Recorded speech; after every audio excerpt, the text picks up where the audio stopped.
boa noite. Está começando pela rede CNT de televisão, o Jogo do Poder, um espaço aberto para discussão política. Nós, aqui da CNT, acreditamos que o debate, o contraditório, é ponto de partida para o exercício de um dos direitos mais fundamentais, o de ser informado com absoluta correção e transparência. Esse é o objetivo, esse é o propósito do Jogo do Poder, que tem o prazer de receber hoje o deputado estadual do PSDB, Carlos Osório. Boa noite, deputado. Boa noite, Ricardo. Um prazer estar aqui conversando com você hoje. É um prazer recebê-lo aqui no Jogo do Poder. Para entrevistá-lo, eu convidei também o jornalista Marco Aurélio Lisan. Boa noite, Lisan. Boa noite, Ricardo. Boa noite, pessoal de casa. Boa noite, deputado. É um prazer recebê-lo aqui também, Igualmente. Lisan. Vamos agora às principais notícias da semana, diretamente de Brasília. Olá, eu sou José Marcelo Santos, direto de Brasília, com um resumo das principais notícias da semana. Os Estados Unidos abriram o mercado à carne brasileira in natura. Tanto o Brasil poderá vender produto para os norte-americanos, quanto os Estados Unidos para o mercado brasileiro. A negociação durou 17 anos e deve aumentar em 900 milhões de dólares os ganhos com exportações. O governo espera embarcar as primeiras remessas para os Estados Unidos daqui a 3 meses. Já está em funcionamento o Centro de Cooperação Policial Internacional, que vai coordenar as atividades de segurança durante a Olimpíada e a Paralimpíada no Rio de Janeiro. O centro reúne agentes de segurança de vários países. Nos aeroportos também já está em funcionamento o equipamento que identifica passageiros pela biometria facial. A câmera de reconhecimento é integrada a um computador que automaticamente cruza as informações da Receita com outros dados fornecidos pela Interpol, a Polícia Federal, a Agência Brasileira de Inteligência e empresas aéreas. A Polícia Federal realizou mais uma fase da Operação Lava Jato. O principal alvo foi a empreiteira Queiroz Galvão. A nova fase da operação foi realizada em 6 estados e foram presos o ex-presidente da construtora, Ildefonso Colares Filho, e o ex-diretor Otton Zenoide de Moraes Filho. Eles são acusados de tentar atrapalhar as investigações. Há provas de que a Queiroz Galvão teria pago 10 milhões de reais para atrapalhar uma CPI. A propina teria sido repassada em contratos falsos e doações para campanhas supostamente legais e em Caixa 2. Um vídeo mostra a negociação entre operadores e o então presidente do PSDB, Sérgio Guerra, para esvaziar uma CPI sobre suspeita de superfaturamento nas obras da refinaria de Abreu e Lima, em Pernambuco. Um levantamento do IBGE revela que o desemprego tem feito aumentar o rombo nas contas do INSS. Só neste ano, a arrecadação caiu mais de 6%. Por outro lado, o pagamento de benefício cresce em média 13,5% ao ano. A estimativa é de que o regime de aposentadoria feche 2016 com déficit de quase 150 bilhões de reais.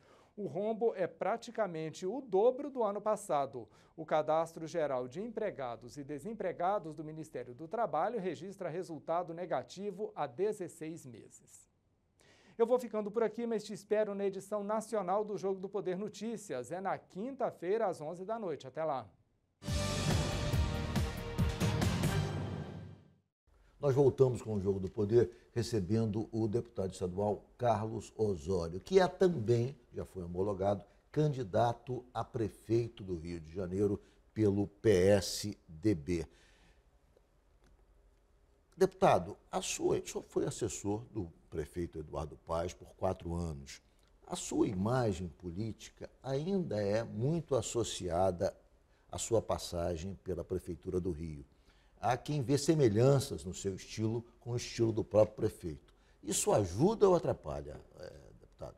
Olha, Ricardo, primeiro, com muita clareza, eu não sou um político profissional, eu fui convidado pelo prefeito Eduardo Paes para ingressar na prefeitura, pelo meu trabalho realizado anteriormente, enfim, pelas minhas qualidades profissionais, e ele entendeu que eu poderia colaborar com a cidade do Rio de Janeiro. Eu fui o coordenador do projeto de candidatura do Rio à sede dos Jogos Olímpicos, um projeto vitorioso. Ganhamos de Tóquio, Chicago e Madrid, numa eleição com uma vantagem de votos que nunca houve em 120 anos de história do COI. Em 2010, fui convidado e aceitei o convite para servir a minha cidade. Trabalhei 4 anos no serviço do Rio de Janeiro, enfim, com muito prazer e com muita alegria.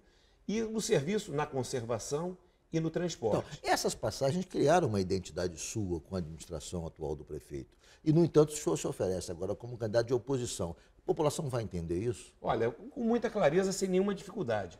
A administração do prefeito Eduardo Paes, a primeira administração do prefeito Eduardo Paes, da qual eu fiz parte, foi uma administração extremamente bem sucedida e bem avaliada. Tanto é que o prefeito foi reconduzido pelos cariocas ao segundo mandato com quase 2/3 dos votos.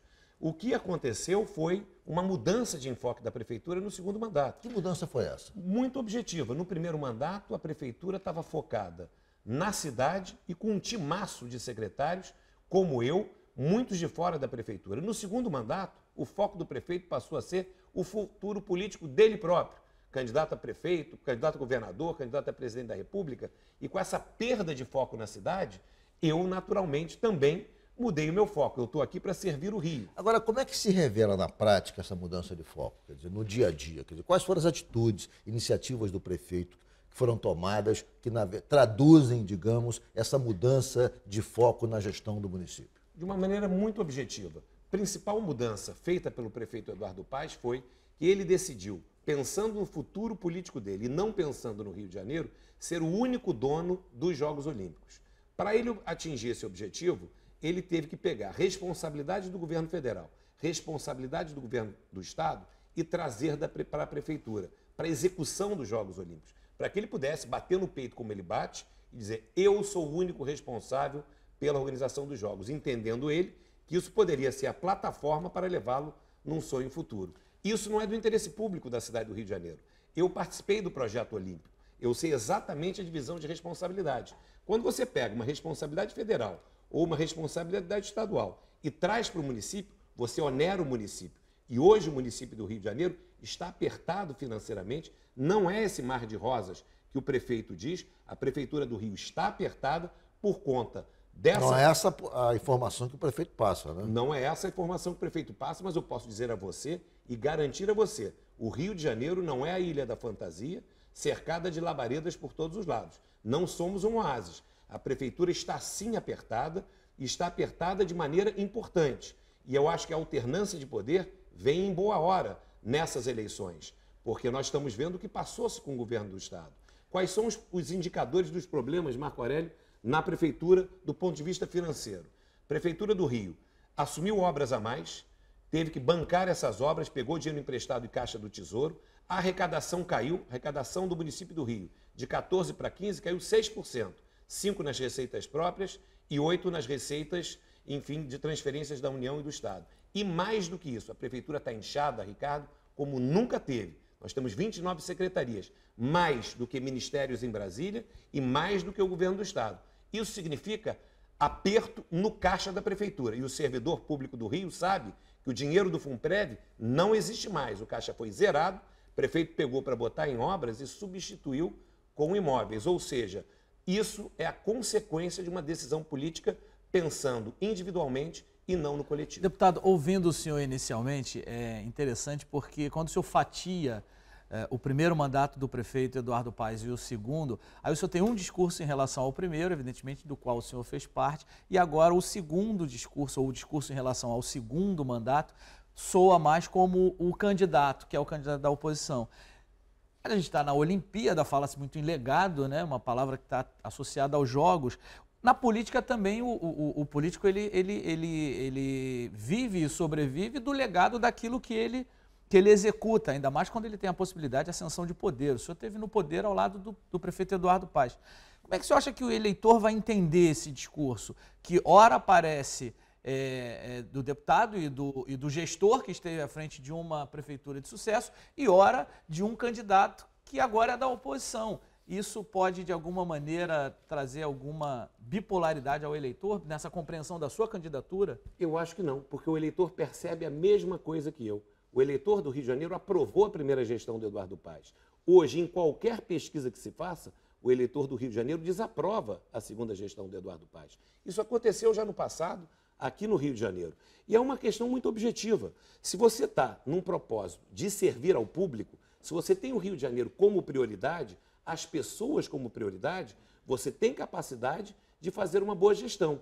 Quando você entra no jogo da política tradicional, ou seja, quando você entra no jogo que está pensando na sua perpetuação no poder, você distorce as prioridades e você acaba tendo uma situação como nós temos hoje. Então, eu digo com toda franqueza, eu fiz parte da administração do governo Eduardo Paes, durante 4 anos, cumpri todas as minhas missões. O governo Eduardo Paes foi um governo bem avaliado e eu acredito que houve uma perda de foco e essa crítica que nós temos que fazer nessas eleições. Eu vou fazer um rápido intervalo e o Jogo do Poder volta em 1 minuto hoje com o deputado estadual Carlos Osório, que é candidato a prefeito do Rio pelo PSDB.